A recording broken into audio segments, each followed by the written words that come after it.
Hello, and I want to introduce my friend Russell Roberts, and he's agreed to share his story, his testimony today. Russell is a fourth-year resident in radiation oncology at University Mississippi Medical Center, and we've gotten to be friends and had a great conversation. He was sharing some things going on with his life. And first, tell me where you grew up, Russell. So I grew up in the Mississippi Delta, Belzona, Mississippi. My dad was a farmer, and then my mom was a dietitian. What kind of farming was this? Row crop. So the family farm still grows lots and lots of things. So cotton, corn, soybeans, milo. They did catfish for a while, but I was going to say that's the catfish capital of the world. Yeah. So catfish capital. I've eaten my fair share of catfish in my life. So. Me too. So we lived there until 5th grade, and then moved to Meridian. I went to high school at Clarkdale High School. It's a small public school in the south of Meridian. That's where I graduated. And then college? Yeah, so college we went to Mississippi State, did biomedical engineering, and then came here for med school. But when you were doing biomedical engineering, your intention was not to go to medical school. Absolutely not. So like I told you earlier, I really had sort of a lowly view of physicians. I remember one of my good friends, not in the sense of having like a negative, I didn't have any negative interactions or anything like that, but that's just not something I wanted to do. I always envisioned myself doing something like research, biomedical research. I was interested in the idea of nanotechnology and got the opportunity to work at like Georgia Tech for a summer. Really enjoyed that, learned that I enjoyed cancer research, and so that's what I thought I was going to do. Originally, I heard about this idea of an MD PhD program, and frankly, my initial motivations for pursuing that sort of program were poor. Like we said, I struggled with pride a lot. Wanted sort of growing up in smaller towns, smaller areas, and being gifted in certain things, really started to build my identity around things like intelligence and making sure that what I did was who I was. That's how I saw it a lot of times. And so MD, PhD, you're getting 2 doctorates. That's a big thing really to smart. do. So that's what I think. Right. They're really smart. Well, that was the goal. The goal was to make sure everybody thought that or knew that, not necessarily to become a good physician scientist to help people. That's interesting that so much of our growing up, we're trying to find our identity, right? Absolutely. Identity in Christ is a huge, huge thing. So initially, identity was ill-placed, we'll put it that way. Kind of stepped back from applying for a little bit, but then felt that being a physician scientist was something that was interesting to me and something I might be gifted in doing. So elected to apply to 9 MD PhD programs around the Southeast at comprehensive cancer centers, and then still dealing with this pride issue of I think at the time you get like 10 for a flat rate, you get 10 applications, and there were 9 comprehensive cancer centers nearby. And then so I had a dangling application, and so Julie, who's my wife, but then either fiance or girlfriend at that time, said, "Why don't you apply to UMC?" And me, being not exactly humble, said, "I don't really want to. That's just, that's UMC. It's here. It's familiar. I want something different, exotic, prestigious." And so I applied to UMC, and then the responses to those applications started folding or coming back, and they were denied, and just becoming deflated and more deflated.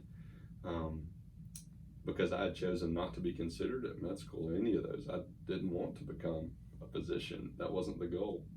But because of a quirk at UMC's admission process, at least at that time, it was a sequential admission. So you get accepted to med school, and then you get considered for the MD PhD program. And so I was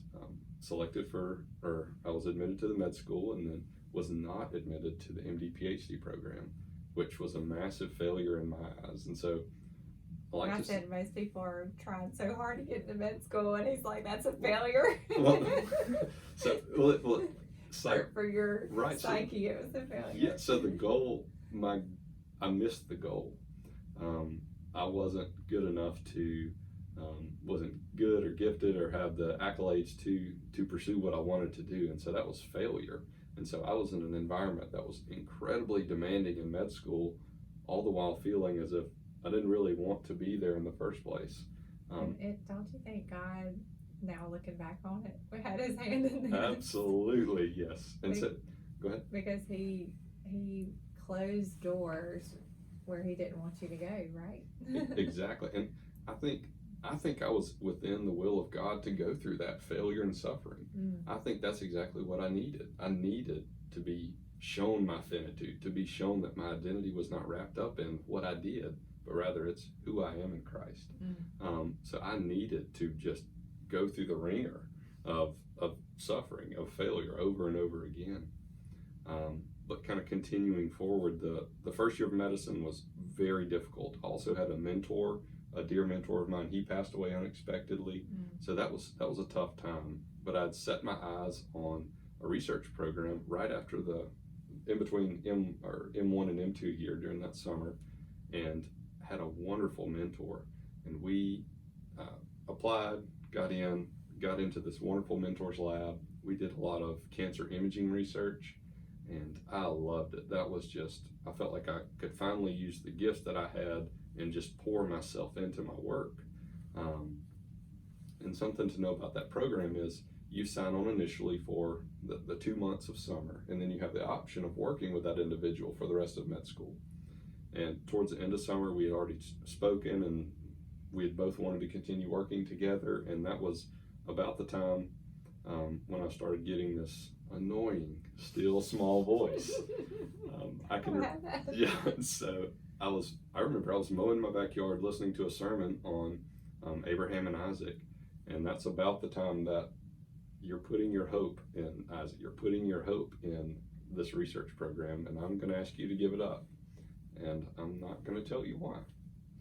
And so that was really different this time. Difficult, yes. The first time you made all the decisions, you made all the applications. Yep. And this time you were hearing that small voice. Yes, That's yes. different.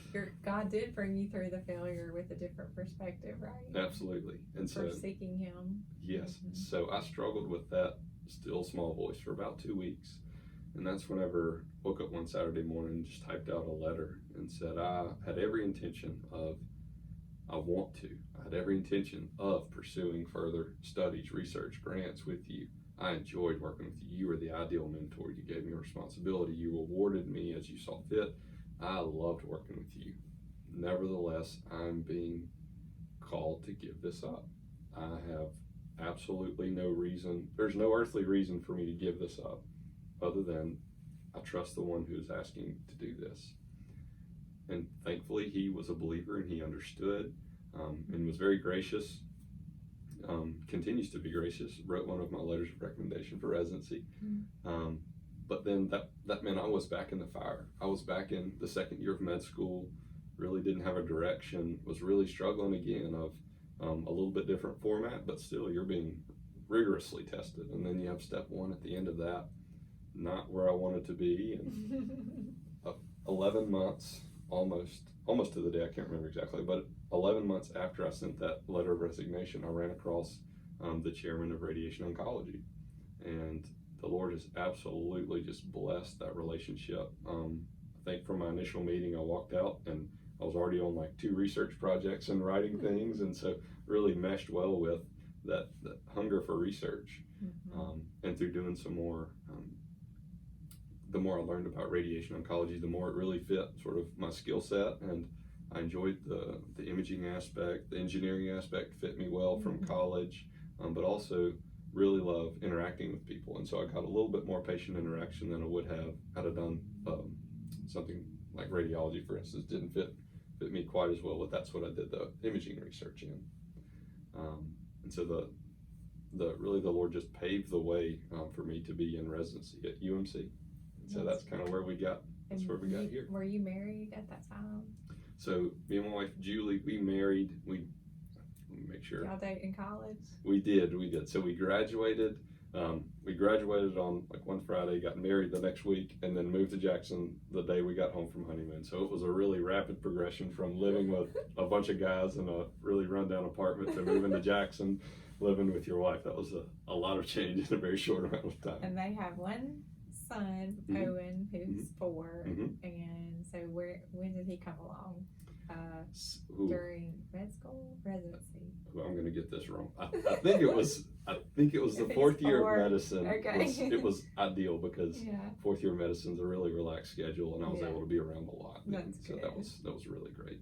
And she agreed with you staying and changing your plans. And Absolutely. So Julie, you got to know about Julie. She's a homebody. So she is. she was she happy. loves being here. She was praying, Lord, please Oh, change his absolutely. mind. Yeah. That still small voice she was Yeah, helping. there were 2 voices. That's Two right. voices. That's right. Yeah, yeah. So I know you said you grew up in a strong Christian home, but where was your growth spurt, spiritually speaking? Yep. So as she said, I grew up in a very strong Christian home. Mother and father just They led you mentored to me. the Lord. Yes. So they were strong Christian role models in the Mississippi Delta. They were able to love people across racial, socioeconomic bounds, and that made a big impact on me. Mm-hmm. They were one of the most profound influences on my life, and I came to Christ at an early age. I remember doing that in my kitchen in the Delta. Mm-hmm. But you were talking about sort of major growth spurts. I had one of my best friends really open up to me towards the end of high school, and that sort of blossomed into an accountability relationship, and that really helped grow me. But not only did it grow me individually, whenever I got to MSU, I met 5 other guys who have been absolutely influential in my life, and God used those other 5 guys. Let me get this right. So the high school relationship showed me that you could be real with people, that you could be vulnerable with someone, and that there's a lot of value in showing I'm struggling with X, Y, or Z, and I need you. My goal is to pursue the heart of Christ, and I'm looking forward to laying aside any sin which so easily entangles, because I'm a flawed individual. Hold me to this. His vulnerability. That's amazing. Like, as a high schooler that Yeah. y'all were doing that. Yeah. That's not usual for high school boys. Well, that guy's not a usual guy. I hope he'll know who he is. So anyway, his sort of radical vulnerability and openness showed me, I was kind of closed at the time, that you could be that vulnerable. So whenever I got to MSU and developed this strong group of friends, we were able to be vulnerable and open and to be honest with one another. And so we started this group of 5 guys, holding each other accountable, holding each other regular scripture reading, and that was just infectious. We had more and more people come, and that grew from 5 people to 48 people. Of course, you can't do it all in one group, so we split, but there were 48 people at one time coming for, look, we really want to engage our walk with Christ. We want accountability. We want discipleship. Give it to us. We can. And so it was amazing, again, to see God affect people across racial boundaries, across socioeconomic status, for one goal. So that was. And I asked you earlier if your spiritual walk influenced you to the type of residency program, like radiation oncology, cancer, treatment of cancer, those patients. So I would definitely say being engaged with the faith, really having sort of a robust understanding of who God is, and sort of hoping to have an eternal perspective, living life from a Christian worldview. It's realizing that helps you to walk into these situations a lot different than you would otherwise. There's a lot of difference whenever I walk into a patient's room and I'm considering that this patient is made in the image of God. To the degree that you did this to one of these, you did it to me. So it is Christ sitting on that bed. It doesn't matter if this person is poor, uninsured, doesn't look like me, didn't come from the same background as me. That drastically affects how I approach patients, but also in those contexts, you get to see it for what it is, rather than some sort of cheapened, reduced, it's just a problem. It's just a bunch of cells, just they're in the wrong spot. So you get to appreciate the true gravity of that. where I think some people would be uncomfortable going there. And so that's where I love being. So. I was saying that we have you said bookends of life. Like I deliver babies, and it's the beginning of life, and you have the end of life where your patients may live, you said maybe 10 years after you see them, treat them. Yeah. So life is precious, and you realize there's a spiritual component to that. Absolutely, yeah. When you treat those patients. Oh, absolutely. I think it is, I'll say that the palliative care team at UMC has just had a profound impact on how I practice medicine, and seeing just how important it is to acknowledge the spiritual component of illness, of it's not just patient X with tumor in left lung.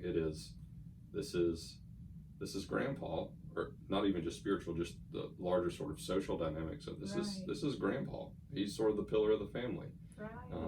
But then not only that, but they do a very, very good job of engaging people at their most foundational beliefs of church attendance. Not church attendance, but like their core belief systems. Exactly. So I'm appreciative of the time I spent with them. And now, as you're more of a leader in the community at UMC, talk about where God's using you in that community. So sort of in that same vein, or in the theme of kind of feeling like a fish out of water, feeling really not like where you're supposed to be here, but you don't feel like you fit in. Whenever I can remember sitting in class and hearing classmates say, well, I read the chapter last night. And I remember thinking to myself, that's so amazing. How can you do that? People actually do that? Because I was struggling to motivate myself to get through the material.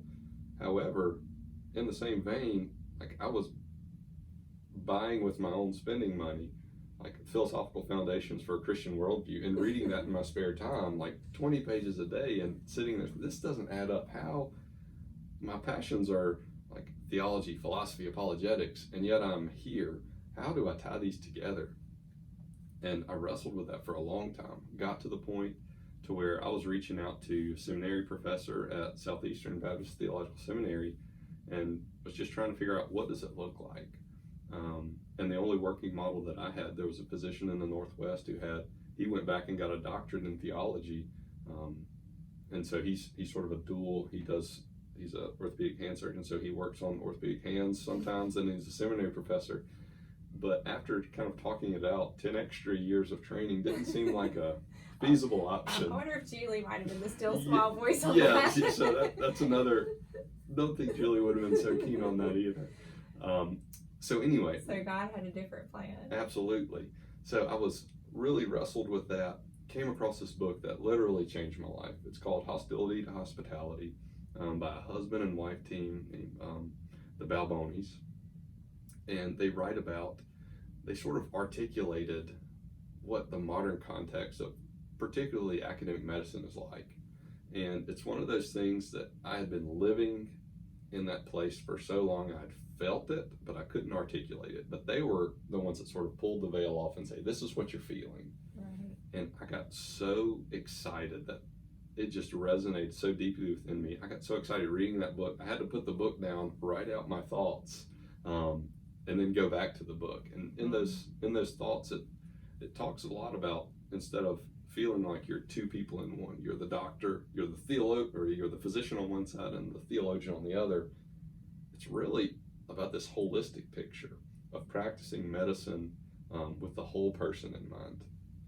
It gets into sort of the secularization of higher education, but medicine in particular, and how that affects so many different facets of care. And so that really kind of gave me a really high level vision of what that might look like, as opposed, instead of pursuing them as two disparate fields, pursuing them together. But the practical part of, well, what's next, was not really answered. And so I wrestled hard with what that looked like. Reached out to people who had, believers who had gotten their training in bioethics, read two bioethics textbooks, enjoy them, but didn't really feel like that was where I needed to be. Then I learned about this program at Duke called the Theology, Medicine, and Culture program, where they equip medical trainees, healthcare professionals, to integrate their faith in medicine. And that sounded great. Just that idea really sort of fit well, other than the fact that it was 12 hours away, and it would require 2 pretty quick moves, and that didn't really jive well with being here, being well rooted in the community. And so I pursued that heavily, got to the point of taking the virtual visit day, talking to their leadership on WebEx calls, talking through radiation oncology connections, was even trying to entertain the idea of taking a position up there so I could study and work at the same time, so we could eat, which would be nice. Right. So we did that, really pursued it, but it just kind of grew cold. And then all the while God's just absolutely steering you along. So God had some other really, I'll say, providential timing in store. And what I mean by that is a little bit of backstory, and then this will make sense. So me and one of my best friends, we held a monthly lecture series at UMC called Faith Seeking Understanding, where we would present things like, is there any evidence for God's existence? Is there any evidence that Jesus rose from the grave? And this is in a secular institution. Oh, absolutely, yes. So dealing with things like the problem of suffering, which is really critical if you're looking at patients with metastatic cancer every day, having an adequate answer to understand it makes all the difference in the world. So through that, I'd become my name had become connected with the new area Christian Medical Dental Association, CMDA, the new director, and he took over kind of during the quarantine, and he called me one day and said, look, this is kind of the vision we have for CMDA. And this wasn't, it was just such a God moment, sort of God ordained time, because Perry, the guy on the other end of the phone call, was answering questions that he had no clue that I was asking. Yes. Wow.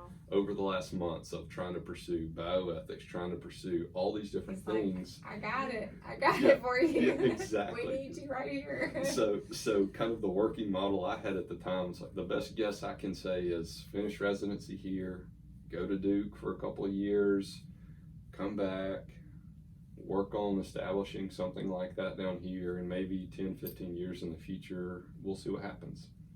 Well, on this phone call, Perry absolutely blows my mind. He says, look, we've been doing some really good things at CMDA, but we want to expand what we're doing here. We want to encourage these students. We want to equip them. So as these students are going through their education, we want to give them the tools to thrive in this environment.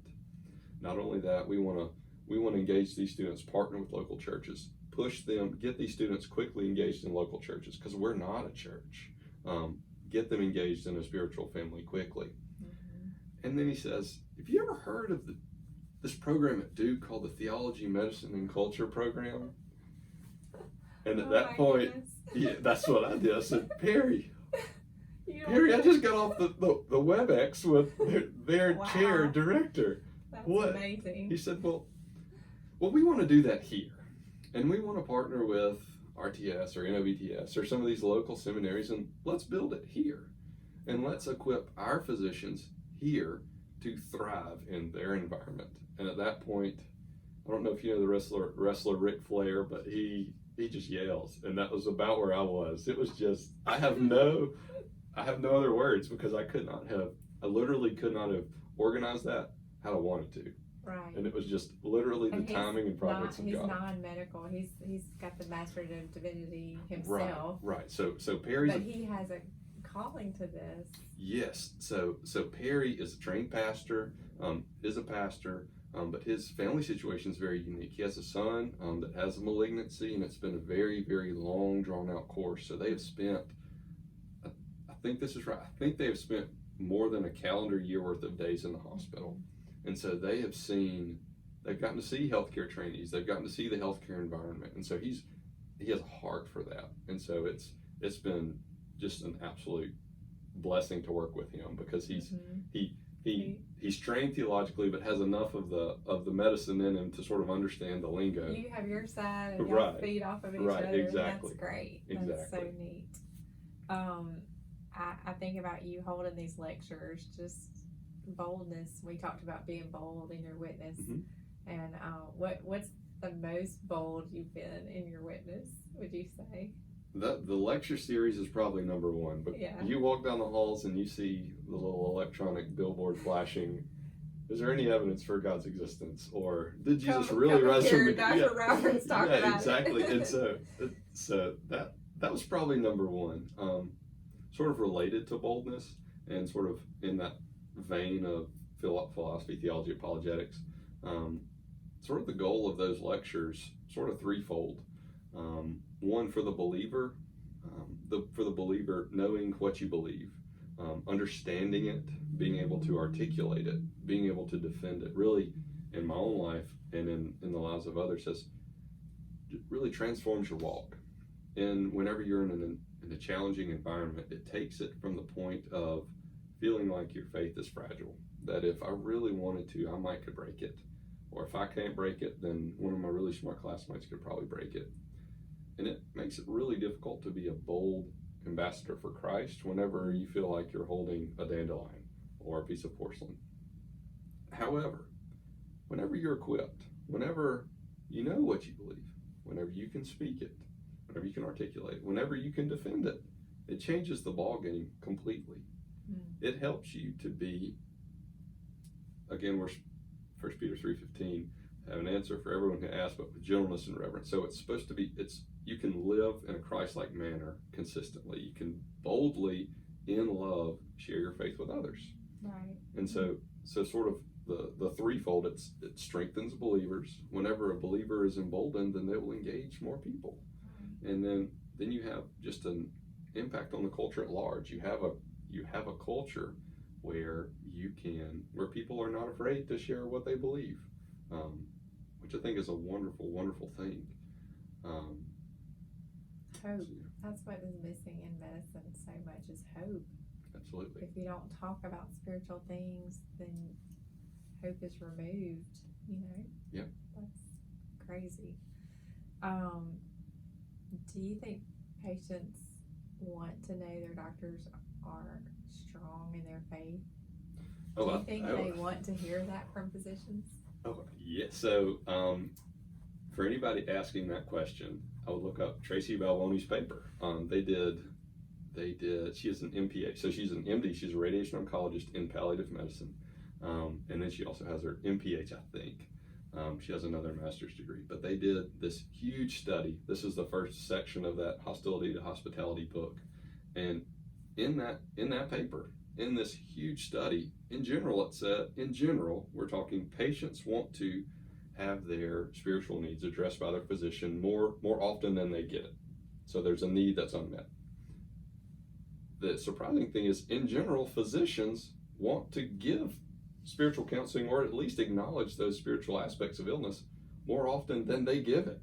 So there's this big barrier. Exactly. What's the big barrier? Why do we have that big barrier? So I think it kind of gets back to that sort of the central theme of hostility to hospitality. Of right now, our environment is, and I mean this in a literal sense, it's a godless or a secular environment, and so it's not necessarily overtly stamped out, but it is one that is sort of sterile.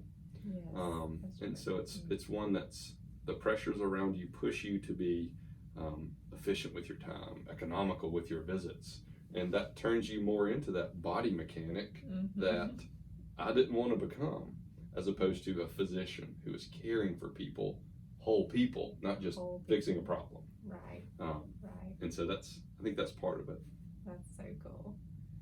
So, so you're not totally sure when you're done in 2 years where God has you? No. But you know what God has you doing. You're really, absolutely. Your whole life from college on has been mentoring, having been mentored, mentoring others, and now you're going to do it in medicine, mentoring others to walk in faith, integrating faith and medicine. That's the plan. And you wrote a journal article which was called Redeeming Medicine. And what was the bottom line of that? The bottom line of it is you don't have to live as two people. You don't have to separate. You don't have to live like your faith is. You don't have to live like your faith is sort of like in a divided. I just remember these lunch trays. Yes. It's just a part. Rather, or take it off at the door. Right. You can't bring it into the hospital. Exactly. But rather it is, you can acknowledge faith as for what it is. It is the fundamental reality undergirding everything. That literally the God of this, if from a Christian perspective, that the God of this universe poured himself out, literally died so that we could be reconciled and be in a relationship with him. If that is sort of your underlying foundational belief, that's going to change everything. That's going to change how I relate to you. Right. That's going to change how I relate to everyone. And if I don't have to check that at the door, I don't feel that pressure to do that, that's going to change. It's going to change a lot. And so that's kind of, I would say that's probably the gist of what it's about. That's just being able to live consistently in a medical context. That's so great. So. And what is your favorite verse that means the most to you? This is the easy one. So on the inside, all through this orchestrations, this God working, Julie, my wife, backstory, I had a really cheap wedding band. I'm talking like, I think we used a coupon on it. We were poor. We were poor when we were first starting out. I think I figured it up one time, and I think Julie's ring cost 23 times more than mine. I just wasn't interested in all these fancy things. So anyway, a few years into my marriage, while God was really doing all these things, Julie had planned, I think it was for the 5th anniversary, to give me a nicer wedding band. She had this wedding band made, and on the inside it says Romans 8:28. And she gave it to me a little bit early because it was one of those things where God had just really manifested himself. She said, I can't pass this opportunity. Here you go. So on the inside, it's 8:28. It's Romans 8:28. It's I'm on camera now. I'm losing it. Quoted it earlier. And we know. And we know that God works all things for the good of those who love him, who are called according to his purpose. So that no matter what situation you're in, the all-knowing, all-loving, all-powerful God of this universe, who poured himself out to reconcile you while you were his enemy, is working it all for good. That he is sovereign over all, and he loves you. What more could you want? That's so great. He won't tell you the path, but you can trust in him, and that's just like fuel. That's awesome. That's great. Thank you so much, Russell. Well, thank you so much for this opportunity. We appreciate you. So awesome. Encouraging.